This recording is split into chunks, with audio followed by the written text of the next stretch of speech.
Halo guys, Nimo di sini dan kali ini gue bakalan bawain alur cerita dari One Punch Man season 3 episode 2. Dan tanpa perlu banyak basa-basi lagi, kita langsung aja ke alur ceritanya. Di awal cerita memperlihatkan Garou yang terbangun setelah dia pingsan dan diselamatkan Phoenix Man. Di sini Garou terbangun di sebuah jeruji besi dan terlihat lukanya juga sudah diobati. Lalu Garou pun duduk dan bertanya-tanya tempat apa ini dan apa dia selamat. Dan kepalanya di sini masih agak sakit. Lalu di atas meja dekat Garou ada sebuah surat untuknya. Dan isi surat itu ternyata sambutan untuk Garou dan juga memberitahu Garou kalau dia membaca surat ini berarti dia selamat. Dan kalau Garou mau membalas kebaikan asosiasi monster, dia harus menunggu di ruangan ini dan jangan berbuat macam-macam. Dan isi surat itu juga menakut-nakuti Garou. Kalau Garou keluar dari sana, dia juga akan jadi buronan para pahlawan. Jadinya lebih baik tetap di sini aja. Dan asosiasi monster juga sudah menyiapkan pakaian untuknya. Lalu Garou pun meremas kertas itu, dan dia tidak peduli dengan pesan itu.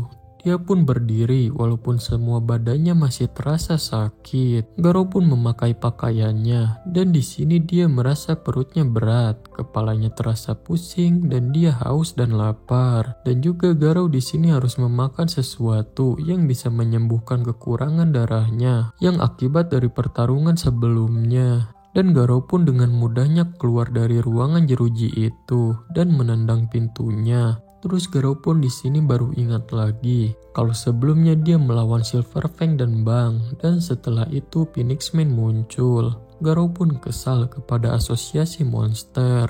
Garou pun penasaran bagaimana nasib Fang dan Bang, apakah Centipede kalah juga. Tapi Garou gak peduli karena bukan urusannya. Garou pun terus berjalan untuk keluar dari sana. Tapi di sepanjang saluran pembuangan ini terdapat banyak darah dan membuat Garou ingin muntah. Garou juga sadar kalau di sini itu terlalu sunyi dan bertanya-tanya apakah dia jauh di bawah tanah. Lalu Garou pun melihat cahaya di ujung lorong dan terdengar suara teriakan memohon ampun. Lalu Garou pun mengintip yang ternyata suara teriakan tadi berasal dari pasukan si investor asosiasi pahlawan yang ditugaskan menyelamatkan putranya. Di sini pasukan ini terus memohon ampun dan mengakui sudah membuat kesalahan dan mereka gak akan mencoba melawan lagi. Terus si ketua malah membebaskan asosiasi monster untuk melakukan apapun kepada Sandra alias putra si investor. Dan mereka mengaku hanya tentara bayaran dan tidak lebih dari itu. Mereka juga di sini menawarkan akan memberikan bayaran mereka asal mereka gak dibunuh. Terlihat pasukan ini benar-benar ketakutan. Garou pun yang lihatnya tahu kalau mereka itu bukan pahlawan pro. Dan sebagai tentara bayaran mereka ceroboh sekali. Terus para tentara bayaran ini pun makin menjadi-jadi takutnya. Terus berteriak meminta ampun. Gyoro-Gyoro pun membalas, walaupun mereka bilang begitu, tapi mereka telah membunuh 2 prajuritnya. Dan asosiasi monster tidak akan membiarkan mereka lolos begitu aja. Dan orang yang menugaskan mereka sudah memberikan mereka perlengkapan hebat juga, yang jarang bisa dilihat dimanapun. Dan Gyoro pun di sini nyuruh mereka terus melawan karena mereka suka meladeni orang yang suka melawan. Sementara si ketua masih nangis ketakutan dan menyalahkan robot aneh yang menangkap mereka. Dan kalau sebelumnya robot itu tidak ada, mereka pasti sudah bisa lolos. Lalu Gyoro mengatakan kalau aksi publik asosiasi monster berhasil. Gyoro pun senang karena ada anggota baru yang antusias bergabung dengan asosiasi monster. Dan Gyoro gak meragukan robot itu karena setara dengan mereka. Lalu Gyoro pun nanya siapa namanya. Robot itu pun bercerita kalau saat menuju ke sini dia kebetulan melihat tentara bayaran itu. Jadi dia menangkapnya dan dibawa ke sini. Robot itu pun lega kalau tindakannya benar. Lalu robot itu pun memperkenalkan diri. Dia bernama Machine God G5. Dia di sini diutus oleh organisasi yang gak disebutkan apa. Tapi intinya dia disuruh membantu asosiasi monster. level ancamannya sekarang adalah Demon. Gyoro pun kebingungan dengan asal robot itu yang dari organisasi. Lalu Gyoro pun nanya bagaimana robot itu bisa menemukan tempat persembunyian asosiasi monster tanpa tersesat. Lalu Gyoro pun meminta ingin berbicara kepada pencipta robot itu. Robot Machine God pun di sini cuma terdiam. Tapi tiba-tiba Gyoro mengatakan lupakan aja dan menyambutnya selamat datang di asosiasi monster. Lalu Gyoro pun mengatakan kalau ada monster yang menunggu di belakang Machine God. Machine God pun terdiam, apa maksudnya? Yang ternyata Gyoro menyadari ada Garou yang sedang menguping dan nyuruh Garou tunggu sedikit lebih lama lagi. Garou pun di sini tiba-tiba keheranan karena ada suara di kepalanya dan bertanya-tanya apakah ini telepati. Yang ternyata Gyoro mengatakan hal tadi menggunakan telepatinya kepada Garou. Lalu Gyoro pun nanya kepada para monster lain, mau apakan para tentara bayaran ini, membunuhnya atau menjadikannya monster. Lalu para monster lain pun heboh dan berteriak dan hampir semua di sini ingin para tentara bayaran ini dibunuh. Jelas para tentara bayaran ini pun makin panik lagi. Lalu Gyoro pun mengatakan kalau para monster ini ingin darah yang segar dan ini keputusan yang sulit. Terlihat Garou masih memperhatikan. Dan tiba-tiba 3 monster yang gak sabar menyerang para tentara bayaran. Para tentara bayaran pun makin panik. Gyoro pun nyuruh berhenti berbuat seenaknya. Lalu seseorang datang dan menyerang para monster itu dan mengatakan, begitu ya, yang menyerang duluan adalah pemenangnya. Lalu orang ini pun nanya kepada Gyoro kalau dia menginginkannya apa tidak masalah karena dia sudah mencapai batas hasratnya dan dia tidak bisa menahannya lebih lama lagi. Dan orang ini bernama Royal Reaper dan level ancamannya adalah Demon.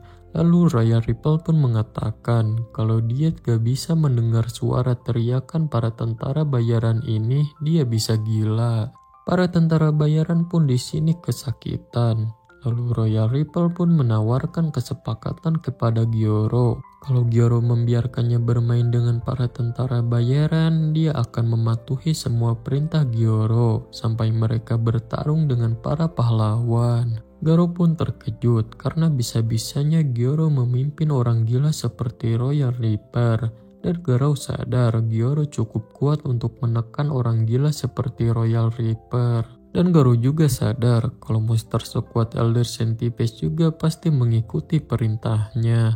Lalu Machine God pun ingin ngomong sesuatu. Dia di sini ingin menyampaikan pendapatnya sesuai dengan pengalamannya melawan para tentara bayaran. Yang dimana para tentara bayaran ini menggunakan baju jirah dengan kemampuan tempur yang hebat dan Machine God berpikir bisa memanfaatkan mereka. Tapi sepertinya baju jirah yang dipakai tentara bayaran ini tidak akan berfungsi jika dipakai orang lain, apalagi makhluk misterius. Gyoro pun menyimpulkan maksud dari Machine God. Apakah maksudnya dia ingin mereka mengampuni para tentara bayaran dengan memanfaatkannya menjadi budak asosiasi monster? Royal Reaper pun menolak karena menurutnya para tentara bayaran ini tidak berguna dan menurutnya memaksa mereka melawan para pahlawan itu terlalu kejam karena nanti mereka malah lebih memilih mati daripada melawan. Lalu tiba-tiba pedang Royal Reaper ditarik dos dan mengatakan kalau mereka milikku dan aku akan mendisiplinkan mereka. Gyoro pun memerintahkan Royal Reaper serahkan saja para tentara bayaran itu kepada dos. Sementara para tentara bayaran di sini keheranan apa maksud dari mendisiplinkan. Dan yang lain pun di sini masih ketakutan dan memohon membiarkan mereka pergi. Dos pun marah dan nyuruh diam lalu mencabuk mereka. Terlihat di sini mata para tentara bayaran terpesona, tapi mereka terlihat kesakitan juga dan membuat armor mereka semua sampai hancur seketika. Lalu Dos mengatakan mereka kelinci percobaan yang bagus dan akan jadi budak yang hebat. Dos pun terlihat senang. Lalu Machine God pun ingin nanya kepada Gyoro, apakah membunuh sesama anggota asosiasi monster diperbolehkan? Yang ternyata Machine God berniat ingin membunuh Royal Reaper. Gyoro pun mengatakan itu merupakan larangan utama karena itu akan melemahkan asosiasi monster. Tapi menurut Gyoro terkadang mereka juga sulit untuk memaksakan peraturan itu karena level ancaman mereka sama-sama tinggi. Tapi tetap aja Gyoro tidak ingin anggota asosiasi monster terbawa suasana sampai saling bunuh. Lalu tiba-tiba Royal Reaper menyadari ada seorang manusia lagi selain para tentara bayaran. Di sini Royal Reaper bahkan sudah merasakannya sosok manusia ini sejak tadi. Royal Reaper pun menyuruh manusia itu menunjukkan dirinya. Tanpa ragu sedikit pun Garou keluar dan berjalan menghampiri Royal Reaper. Dan saat berjalan terlihat juga ada sang raja monster Orochi. Gyoro pun menyambut Garou dan kaget kalau Garou sudah sadar dengan cepat. Beberapa monster yang lihatnya pun ada yang mengagumi Garou karena tahu memburu pahlawan. Tapi tidak sedikit juga yang bertanya-tanya kenapa Garou di sini dan bahkan ada yang berniat menyerangnya. Tapi Garou di sini cuma memperhatikan di sekitar. Gyoro pun nyuruh yang lain diam karena ada hal penting yang harus mereka bicarakan dengan Garou. Lalu Garou pun nanya raksasa yang duduk di balik bayangan ini makhluk apa dan apa yang Gyoro inginkan darinya. Gyoro pun di sini menjelaskan kalau jumlah anggota asosiasi monster sekarang ada 500, sama seperti jumlah anggota asosiasi pahlawan.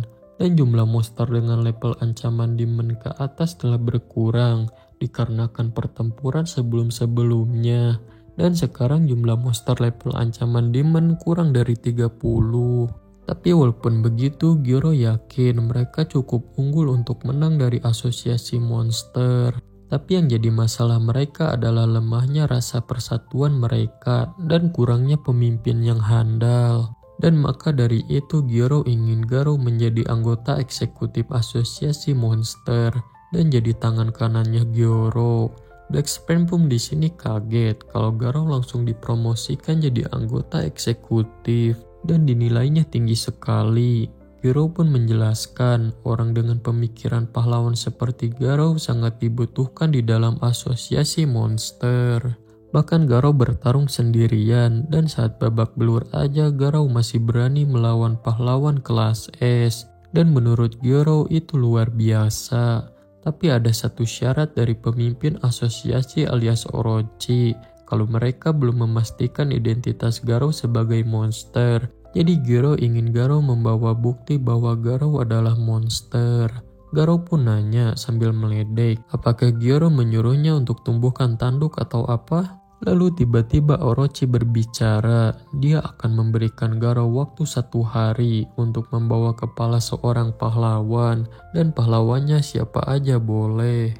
Monster lain pun setuju dan itu syarat yang bagus, yang dimana siapa saja bisa membunuh pahlawan akan berkualifikasi menjadi monster. Terus ketika Garou akan membalas pertarungannya melawan pahlawan tadi pagi, tiba-tiba Phoenix Man datang dan membawa kabar buruk kepada Garou, yang dimana Silver Fang dan teman-temannya masih hidup dan Elder Centipede telah dikalahkan. Garou pun sangat kaget dengarnya. Lalu Shin pun beralih ke lorong markas asosiasi monster dan ada seseorang yang membahas kekalahan Kogetsu dan Elder Centipede. Dan dia yakin tumbangnya 2 orang pengurus asosiasi monster sebelum pertempuran ini di luar dugaan Gyoro-Gyoro. Dan mereka bertanya-tanya apakah karena itu Gyoro-Gyoro jadi sangat ingin merekrut si pemburu pahlawan alias Garou. Tapi menurut orang satunya lagi kekuatan Garou tidak sebanding dengan Gogetsu dan Elder Centipede. Dan dengan pedenya orang ini membenarkan dan merasa lebih kuat dari Garou. Dan dia jadi heran dengan apa yang dipikirkan Gyoro-Gyoro. Dan mereka tidak peduli soal level kekuatan. Yang penting mereka bisa menghajar asosiasi pahlawan dan si Lightspeed Flash alias Flashy Flash. Mereka pun di sini bertanya-tanya bagaimana dengan Sonic. Dan mereka mengira tubuh Sonic tidak kuat menerima sel monster. Lalu Shin pun beralih memperlihatkan Gun Insect dan Royal Reaper, 2 monster level demon. Di sini mereka dikumpulkan Gyoro. Lalu Royal Reaper pun nanya ada perlu apa Gyoro dengan mereka. Garo pun membalas kalau Garo baru aja keluar dan nyuruh mereka ikuti Garo. Lalu Shin pun berpindah memperlihatkan pendemo, yang dimana demo ini dilakukan atas kekecewaan warga terhadap asosiasi pahlawan. Dan para warga demo ini ingin bergabung dengan para monster dan mereka menyerah. Mereka di sini sangat pesimis, tidak punya peluang untuk menang. Dan mereka berpikir kalau terus melawan asosiasi monster, mereka semua akan dibunuh para monster. Dan para pendemo menemukan solusi, yaitu mempersiapkan persembahan kepada monster dalam jangka waktu tertentu supaya mereka tidak dimakan habis oleh para monster. Dan para pendemo juga mengajak warga yang lain untuk mengikuti gerakan ini. Tapi ternyata gak semua warga setuju. Bahkan ada yang protes ribut sekali, dan dia rela mati daripada menjadi sekutu monster.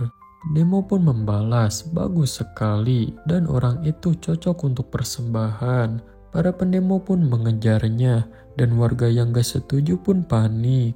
Lalu warga itu pun lari ke arah Garo, dan Garo di sini gak tahu apapun, bingung ada apa. Lalu Garo pun menyerang pendemo itu menggunakan satu jari aja. Tapi sampai membuat dua orang pendemo terkapar. Garo pun ngomong kepada para pendemo apakah mereka pikir akan selamat dengan memberikan persembahan. Dan menurut Garo mereka terlalu meremehkan monster. Garo pun di sini gak nyangka karena asosiasi monster persatuan manusia jadi serapuh ini. Dan kalau mereka terus begini tidak akan jadi heboh walaupun sang monster terkuat di dunia beraksi. Lalu berita pun memberikan informasi kalau di kota Es ada sekumpulan pendemo yang mengklaim bahwa sejarah umat manusia sudah berakhir dan sudah menyebar keseluruhan. Dan selain itu banyak kasus perampokan bahkan pencurian di berbagai kota yang membuat warga tidak tenang. Para polisi dan pahlawan pun bekerja sama untuk mengelilingi daerah dan memperingatkan warga setempat. Pembawa berita pun di sini sampai kesal karena monster yang berbuat kejahatan bukan berarti dosa kejahatan manusia jadi ringan. Garo pun membenarkan omongan pembawa berita tadi. Dan gara-gara asosiasi monster, orang-orang sampah yang gak tahu diri semakin banyak. Lalu Garo pun di sini melihat keributan.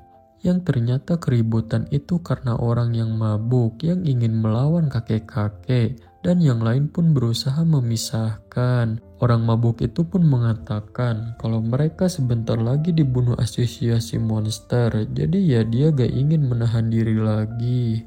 Lalu Garo pun menghampiri orang itu yang ternyata Garo hanya ingin masuk ke dalam toko, tapi terhalangi orang mabuk itu.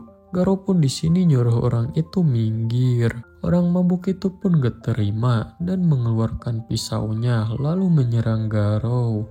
Tapi dengan cepat Garo mematahkan pisau itu dan menodongkan patahan pisau itu ke arah mata si pemabuk. Dan sekali lagi Garo memperingatkan orang itu untuk pergi. Orang itu pun jelas ketakutan. Orang itu pun lalu kabur. Dan di sini Garo merasa dirinya itu beda dengan para monster karena dia bisa membuat siapa saja ketakutan dan menurutnya itu ketakutan sejati.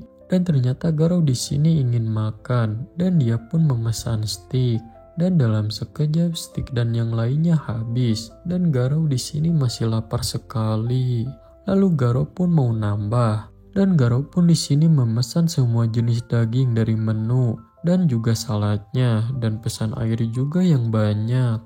Pelayan pun terlihat sedikit kaget. Lalu setelah semua makanan datang, Garo pun melahap semuanya dengan cepat. Semua orang yang lihatnya pun jelas kaget. Terus Garo di sini tersedak. Dia pun mengambil air teko lalu meminum semuanya. Dan setelah beres, Garo pun di sini melepas semua penutup lukanya. Lalu dia pun terlihat senang. Dan alur cerita dari One Punch Man Season 3 episode 2 pun selesai. Nah guys, dan itulah alur cerita dari One Punch Man Season 3 episode 2. Dan kalau kalian suka dengan video ini, jangan lupa like and follow supaya gak ketinggalan video menarik lainnya.